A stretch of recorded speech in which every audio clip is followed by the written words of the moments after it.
যখন মানুষ আমাদের সত্যকে অস্বীকার করতে থাকেন আর মানুষের মিথ্যে কথাগুলিকে গ্রহণ করেন, তাও আবার অত্যন্ত সহজে, তখন আমাদের খুব দুঃখ হয়, বড়ই ক্রোধ হয় মানুষের এই মানসিকতা নিয়ে। কিন্তু এটা জানা অত্যন্ত গুরুত্বপূর্ণ যে এমন কেন হয়। কারণটা কি আপনি? আপনারই কি কোনো দোষ রয়েছে? কখনোই নয়।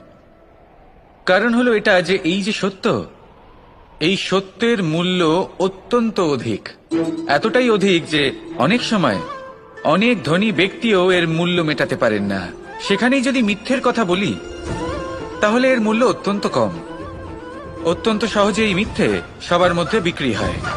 সত্যি বলতে এটা ভাবা আপনার কর্ম নয় যে লোকে কেন আপনাকে বুঝতেই পারেন না, আপনার সত্য কেন বুঝতে পারেন না। আপনার কর্ম হলো আপনার সত্যের সাথে দাঁড়িয়ে থাকা, সেই সত্যের সাথে চলতে থাকা।